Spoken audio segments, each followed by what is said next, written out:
But I realized, and even as I was submitting my research, that, that people were still not aware that there were adults, autistic adults, that were having children and breastfeeding, and that it would look different for them from them. Initially, feedback on the research was, this doesn't sound any different Wow. than what a normal person would, or is this really,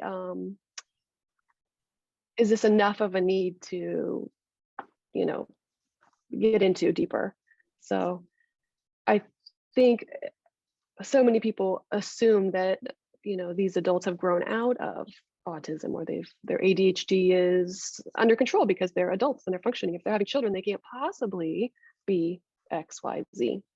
As you mentioned, some people do think of, nonverbal, right, as autistics. And then as you get into reading more about the female autistic phenotype, what we see is someone who's been very used to masking. And sometimes in a situation with a clinic visit, they're doing a lot of repeating what the person says. They may appear very enthusiastic, and they're just kind of repeating because they're used to performing.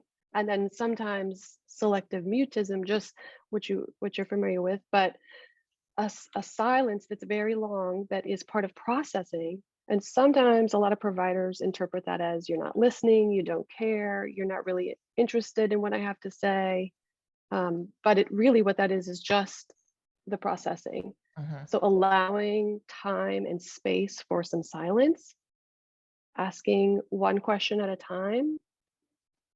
And often I when I talk to other people, I suggest, if you can send the person all the questions you think you're going to ask ahead of time, so that they can reply in their own time.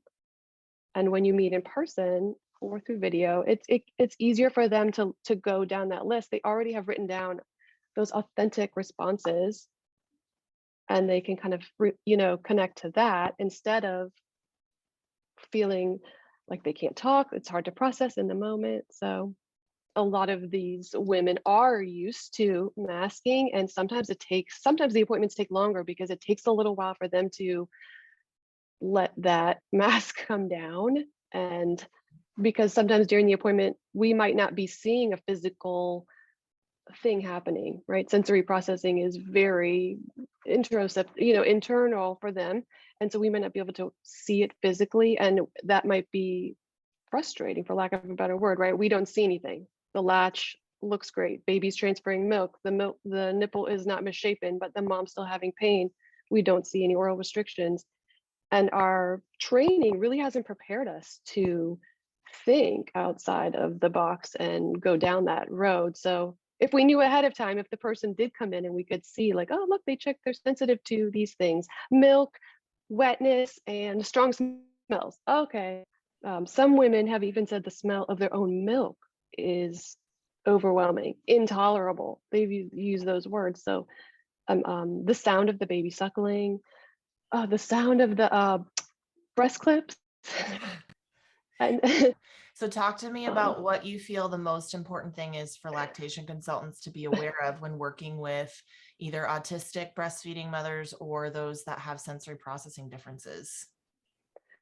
okay, I'll go kind of back to what I was saying earlier, is that I think one of the most important things we can do is screen and ask about these disorders, these conditions, and in our intake process. Right now, most of us aren't asking. So we could include autism, um, ADHD, sensory processing. I also include dyslexia, anything that might impact the way the person experiences the world, really.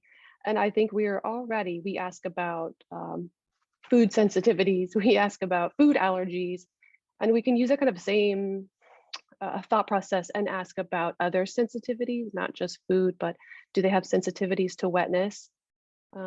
If we're looking at someone, like you said, with ADHD, do they forget things a lot?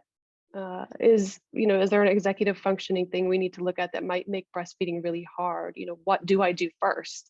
I've got all the tools. I've got the lactation consultant. I've got the pillows. I've got the books and the videos, but I'm still, stumbling. Is it what do I do first?